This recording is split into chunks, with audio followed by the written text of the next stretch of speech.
दोस्तों नमस्कार, मेरा नाम रविकांत भारती है। वर्दी में देख के इस आतंकी को कंफ्यूज मत हो जाना, क्योंकि इस आतंकी ने ट्रेन के बॉगी वाइज बॉगी ढूंढ ढूंढ के जिन मुसलमानों का दाढ़ी था, दाढ़ी से मुसलमानों को पहचान पहचान के गोली मारा है।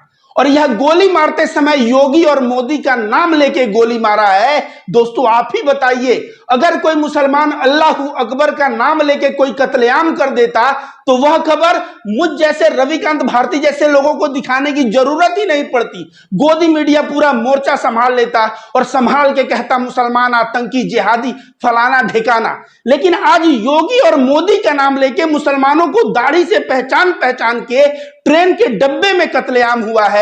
लेकिन गोदी मीडिया को साफ सुन गई है, गोदी मीडिया शांत है। और कहीं ना कहीं गोदी मीडिया मुसलमानों के खिलाफ जो प्रोपेगेंडा चला रहा था, जिहादी हैं, आतंकी हैं, जनसंख्या बढ़ा रहे हैं, उसका नफरत अब लोगों के बीच भी देखने को मिल रहा है। क्योंकि एक आम आदमी भी अब मुसलमानों के खिलाफ हिंसा पे उतारू हो चुका है, जिसका उदाहरण है यह चेतन सिंह, जो कहने को तो आरपीएफ है लेकिन बॉगी में मुसलमानों को दाढ़ी से पहचान पहचान के कत्लेआम किया योगी और मोदी का नाम लेके।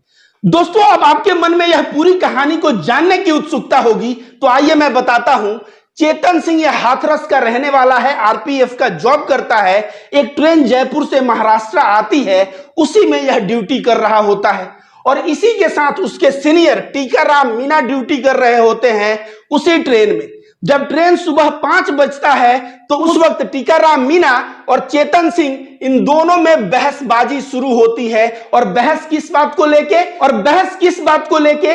बेरोजगारी को लेके, महंगाई को लेके, धर्म के नाम पे हिंदू मुस्लिम को बांटने के नाम पे जो हो रहा है उसके ऊपर ये दोनों लोग बहस में पड़ जाते हैं।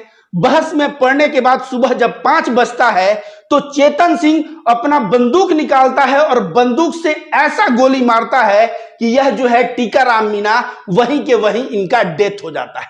अब बात आपको समझ में आ गया होगा कि दो लोगों में आपसी झगड़ा है तो इसने इनको गोली मार दिया।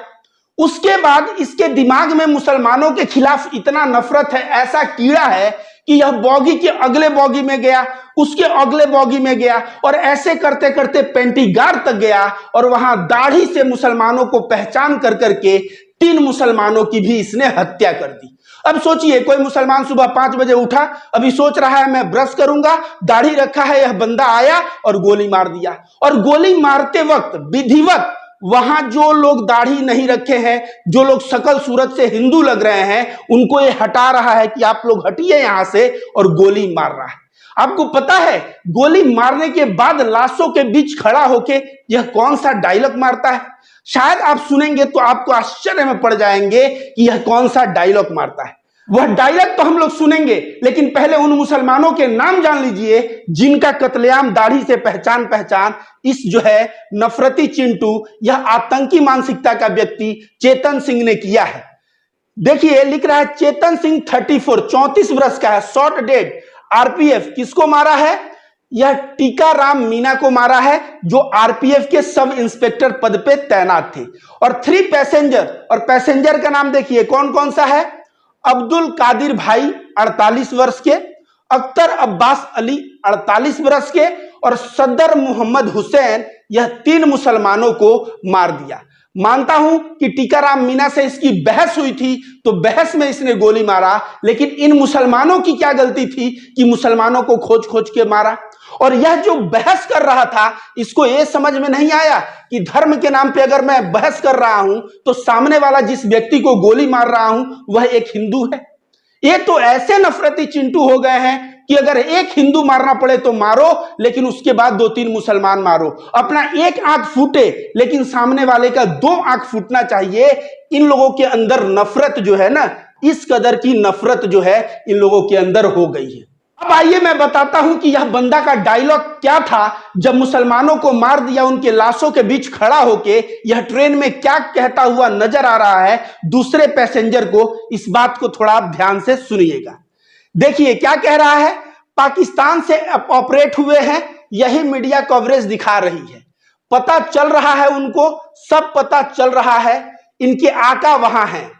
अगर वोट देना है, अगर हिंदुस्तान में रहना है तो मैं कहता हूं मोदी और योगी ये दो हैं और आपके ठाकरे। इतना बात यह कहता है, मतलब मोदी और योगी का नाम लेके अगर वोट देना है तो मोदी योगी। ये कत्लेआम करता है और कहता है हिंदुस्तान में रहना है तो मोदी योगी कहना है। इस तरह का बात जो है, यह आतंकी जो दिख रहा है आरपीएफ के वेश में, इसका वेश जब मिला होगा तो शायद इसको शपथ दिलाया होगा। इसको जब आरपीएफ पद पे नियुक्ति हुई होगी तो इसको शपथ दिलाया होगा और शपथ दिलाया गया होगा कि तुम रक्षा करोगे, और यह रक्षक के भेष में यह आतंकी निकला। यह जो है टीकाराम मीणा अपने सीनियर अधिकारी को और इसके साथ साथ दाढ़ी से पहचान पहचान के 3 मुसलमानों को ट्रेन में गोली मार देता है, और गोली मारने के बाद कहता है कि हिंदुस्तान में रहना है तो मोदी योगी कहना है। तो भैया मोदी योगी जो नहीं कहेगा, जो मोदी योगी का विरोध खड़ा रहेगा, तुम उसको गोली मार दोगे? टीकाराम मीणा मान लो कि विरोधी थे तो उनको गोली मार देना उचित हुआ? ये 3 मुसलमान जिनको मारे हो, क्या इनका मारना उचित था? इनको मारना उचित नहीं था। दोस्तों आइए मैं बताता हूं यह किसका परिणाम है। इस देखिए, यह दूसरा एक आतंकी ही मैं कहता हूं, इसका नाम सूरजपाल अंबू है। यह जो है भीड़ में 50,000 के भीड़ में कहता है मुल्लाओं को जहां देखो ठोक दो। आज वही हुआ। कहीं ना कहीं उसके बात से प्रभावित होके यह चेतन सिंह मुल्लाओं को जहां देखो ठोक दो, बॉगी बॉगी दाढ़ी खोजता रहा कि कहां मुल्ला मिले और मैं उसको गोली मार दूं। आइए मैं बताता हूं, ये जो है देख रहे हैं नफरती चिंटू, ये नफरती चिंटू यति नरसिंहानंद सरस्वती, ये आए दिन कहता है हिंदुओं हथियार रखो, हिंदुओं हथियार रखो। क्या हुआ? इसके पास हथियार था। अब जब हथियार था, यति नरसिंहानंद कहता है हिंदू हथियार रखो। अब हथियार का इसने फायदा उठाया और जो है मुसलमानों को खोज खोज के गोली मार दिया। इसके साथ साथ मैं बता दूं कि ये गोदी मीडिया के जितने भी गिद्ध पत्रकार हैं, कभी मुसलमानों के खिलाफ कहेंगे जिहादी, कभी कहेंगे आतंकी, कभी कहेंगे ये जनसंख्या जिहाद कर रहे हैं, कभी कहेंगे यह हिंदू बेटियों को लेके भगा रहे हैं, ये लव जिहाद कर रहे हैं। इस तरह से रग रग में अंधभक्त और गोबर भक्तों के खून खून में इन लोगों ने इतना नफरत भर दिया है कि वह नफरत का नतीजा ऐसा आपको देखने को मिल रहा है। आइए दोस्तों जानते हैं असदुद्दीन ओवैसी साहब का इस मैटर पे क्या बयान आया है। Train passengers killed by RPF constable Owaisi term it terror attack targeted Muslim. मतलब ट्रेन पैसेंजर्स जिनको मारा गया है आरपीएफ कांस्टेबल के द्वारा, ओवैसी इसको आतंकवादी हमला बता रहे हैं जिसका उद्देश्य मुसलमानों को मारना था। तो आपको लगेगा कि आतंकवादी हमला नहीं है, यह बिल्कुल आतंकवादी हमला है। यह बताइए, जब कसाब मुंबई में आया था तो मुंबई के लोग क्यों डर रहे थे? क्योंकि पता नहीं अगला नंबर किसका आ जाए। ठीक उसी तरह से मुसलमान ट्रेन में सफर कर रहा है, उसके बॉगी में कोई घुसे बंदूक लेके और उसको गोली मार दे, तो क्या यह आतंकवादी घटना से कम है? यह आतंकवादी घटना से कम नहीं। लेकिन असदुद्दीन ओवैसी साहब भी ये गलती कर दिए हैं। यह सही मायने में आतंकवादी घटना नहीं है, उसके ऊपर का है, और यह है जेनोसाइड। जो यति नरसिंहानंद सरस्वती धर्म संसद करके कहता था मुसलमानों को मारो, नरसंहार का, जेनोसाइड का कॉल करता था, कहीं ना कहीं उसका रिजल्ट दिख रहा है।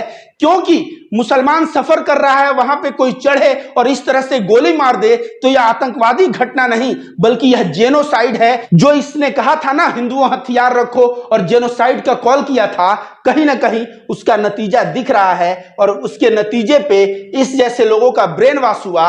और यह जो है आरपीएफ का ड्रेस पहना है, नाम है चेतन सिंह, लेकिन इसका घटना, इसका कार्य, इसका कृत्य किसी बड़े आतंकवादी से कम नहीं।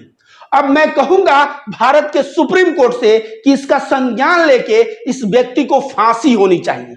फांसी से बड़ी कोई सजा नहीं होती भारत में, नहीं तो उस सजा का भी मैं डिमांड करता, ताकि भारत के संविधान कितना महत्वपूर्ण है। भारत के संविधान में जितना हिंदू को स्थान है उतना मुसलमान को स्थान है। संविधान की समतावादी नीति तभी झलकेगी जब इस तरह से हिंदुस्तान में हिंदू मुस्लिम का मानसिकता लेके यह व्यक्ति जब हत्या कर रहा है, इसको जब फांसी पे लटकाया जाएगा, तब शायद जो बाकी के और नफरतबाज हैं जो आतंकी घटना कर सकते हैं, उनकी बुद्धि खुलेगी और इस तरह का कृत्य जो है वे लोग करने के पहले, दोहराने के पहले 1000 बार सोचेंगे।